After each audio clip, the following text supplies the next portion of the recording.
तो दोस्तों आज हम फिर से आपके लिए लेकर आए देश और दुनिया की सभी ताजा बड़ी खबरें फटाफट एक एक कर विस्तार से आज आपको बताएंगे। तो वीडियो को अंत तक जरूर देखें दोस्तों। वीडियो बनाने में हमें काफी मेहनत लगी है, तो वीडियो को दिल से लाइक कर दे। जी हाँ दोस्तों, पहली खबर में आपको बताएंगे कि जामा मस्जिद के बाहर प्रदर्शन करने वाले के खिलाफ FIR दर्ज, पैगंबर मोहम्मद की टिप्पणी के खिलाफ कर रहे थे विरोध। तो वहीं आपको बताएंगे दोस्तों कि असदुद्दीन ओवैसी ने बीजेपी पर बोला बड़ा हमला, कहा नुपुर शर्मा के लिया के खिलाफ एक्शन में 10 दिन क्यों लगे। तो वहीं आपको बताएंगे दोस्तों कि मोहम्मद शाह पर विवादित टिप्पणी पर देश भर में मुसलमानों का हल्ला बोल। पश्चिम बंगाल में मुसलमानों ने बीजेपी के दफ्तर में लगाई आग, भाजपा में मचा हड़कंप। तो वहीं आपको बताएंगे दोस्तों कि मुसलमानों के विरोध में उतरी उत्तर प्रदेश की योगी सरकार, नुपुर शर्मा की गिरफ्तारी की मांग कर रहे 136 मुसलमानों को यूपी पुलिस ने किया गिरफ्तार। योगी सरकार ने भी घरों पर बुलडोजर चलाने का दिया आदेश।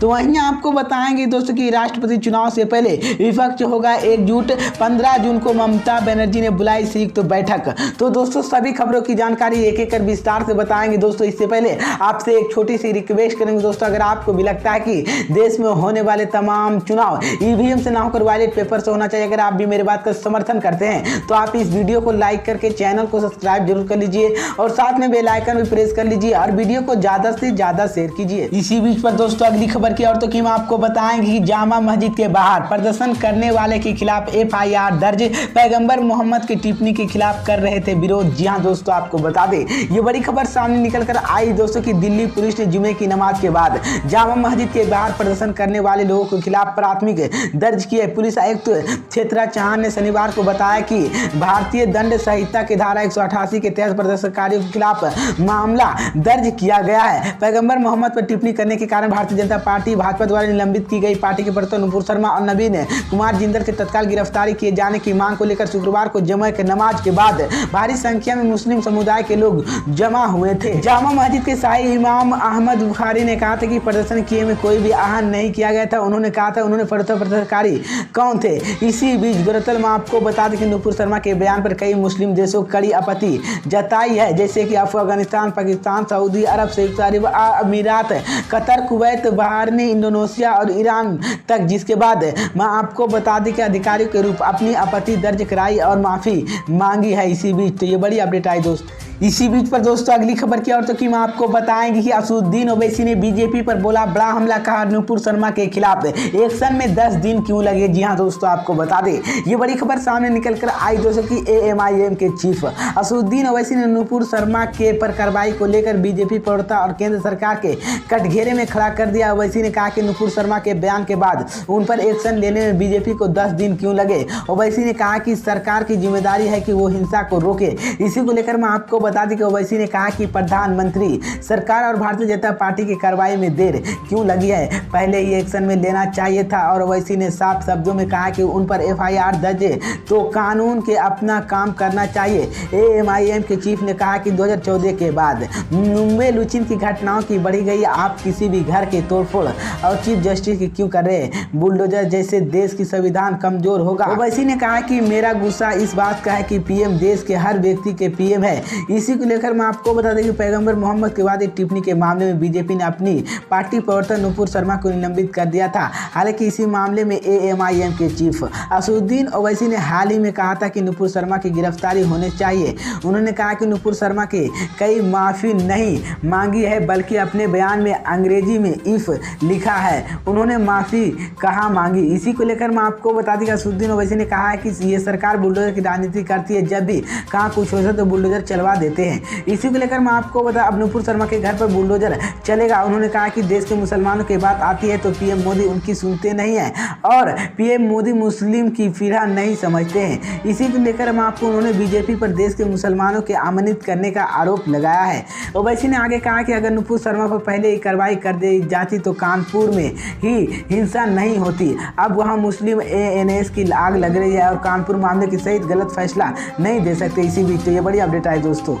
इसी बीच पर दोस्तों अगली खबर की औरतों की मैं आपको बताएंगे कि मोहम्मद शाह पर विवादित टिप्पणी पर देश भर में मुसलमानों का हल्ला बोल। पश्चिम बंगाल में मुसलमानों में बीजेपी के दफ्तर में लगाई आग, भाजपा में मचा हड़कंप। जी हां दोस्तों, आपको बता दें ये बड़ी खबर सामने निकल कर आई दोस्तों कि पश्चिम बंगाल में हमारा विरोध प्रदर्शन लगातार उग्र होता जा रहा है। उग्रवादियों बीजेपी के ऑफिस के प्रदर्शनकारियों में आग के हवाले कर दिया। सामने आई जानकारी के मुताबिक प्रदर्शनकारियों ने पंजिला बीजेपी पार्टी के ऑफिस, जिले और जिला बीजेपी के ऑफिस और हवाड़ा ग्रामीण जिला मुख्यालय मसलन आग लगा दी है। इसी को लेकर मैं आपको बता दें कि उन्होंने कहा कि बीजेपी कार्यालय में तोड़फोड़ की गई है, वहीं पर कई जगहों पर आग भी लगा दी गई है। जो बोरिया के बीजेपी ऑफिस के घुसकर प्रदर्शनकारियों ने जमकर उत्पाद मचाया है, जिसमें मैं आपको बता दें बीजेपी के कार्यालय में तोड़फोड़ की गई है।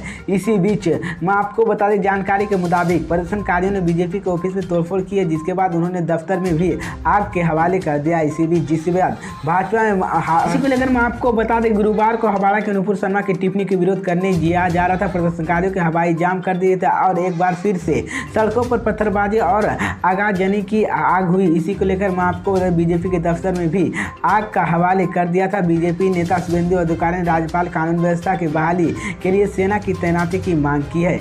इसी बीच पर दोस्तों अगली खबर की औरतों की मैं आपको बताएंगे कि मुसलमानों के विरोध में उतरी उत्तर प्रदेश की योगी सरकार नुपुर शर्मा की गिरफ्तारी की मांग कर रहे हैं। 136 मुस्लिम को यूपी पुलिस ने किया गिरफ्तार। जी हां दोस्तों, आपको बता दें ये बड़ी खबर सामने निकलकर आई दोस्तों की पैगंबर मोहम्मद के शुक्रवार को नमाज के बाद यूपी के कई शहरों में की गई हिंसा पर सीएम योगी आदित्यनाथ ने सख्त रूप अपना लिया है। सीएम योगी ने शुक्रवार को शाम के पुलिस प्रशासन के अलावा अधिकारियों के साथ बैठक हिंसा में मामले में जानकारी ली है। साथ में उन्होंने आपराधिक तत्वों की कड़ी कार्रवाई करने का आदेश दिया है। प्रदेश के मुखिया के फरमान के बाद अधिकारियों ने ऐलान किया कि कानून हाथ में लेने वाले अब भी एक कड़ा सबक सिखाया जाएगा। इसी को लेकर मैं आपको बता दें कानून व्यवस्था के प्रशांत कुमार ने बताया कि प्रदेश में शुक्रवार को हुई हिंसा के आरोप के बाद अब तक के कुल 136 आरोपियों को गिरफ्तार किया जा चुका है। इनमें से सहारन में पूर्व में 45 और प्रयागराज के 37 और हाथरस में 20 और मुरादाबाद के साथ फिरोजाबाद के 4 और अम्बेडकर नगर के 23 लोग गिरफ्तार किया जा सके। इसी को लेकर मैं आपको इसी बीच प्रयागराज में हुई हिंसा के माफिया सरगन अतीक अहमद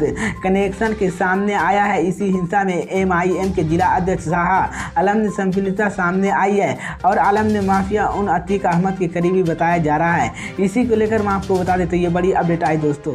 इसी बीच पर दोस्तों अगली खबर की औरतों की मैं आपको बताएंगे कि राष्ट्रपति चुनाव से पहले विपक्ष होगा एकजुट। 15 जून को ममता बनर्जी ने बुलाई संयुक्त बैठक। जी हां दोस्तों, आपको बता दें ये बड़ी खबर सामने निकलकर आई दोस्तों की चुनाव आयोग के ने आदेश देश के 16 राष्ट्रपति चुनाव को ऐलान कर दिया। इसी बीच में आपको बता दें कि चुनावी की घोषणा होने के साथ ही विपक्षी दलों ने अपनी प्रक्रिया बढ़ा दी है। पश्चिम बंगाल के मुख्यमंत्री ममता बनर्जी ने 15 जून को दिल्ली के कैनेशन क्लब के विपक्ष के मुख्यमंत्रियों और नेताओं के साथ एक संयुक्त बैठक की भाग लेगी। इसी को लेकर मैं आपको बता दें कि ममता बनर्जी द्वारा बुलाई गई संयुक्त बैठक के लिए 22 नेताओं को पत्र लिखा गया। इनमें से दिल्ली के मुख्यमंत्री अरविंद केजरीवाल, केरल के सीएम पिनराई विजयन और ओडिशा के सीएम नवीन पटनायक और तेलंगाना के सीएम चंद्रशेखर राव, तमिलनाडु के सीएम अस्टिल, महाराष्ट्र के सीएम उद्धव ठाकरे भी शामिल है। इसी को लेकर मैं आपको झारखंड समेत सिरेन पंजाब के सीएम भगवत मान भी शामिल होंगे।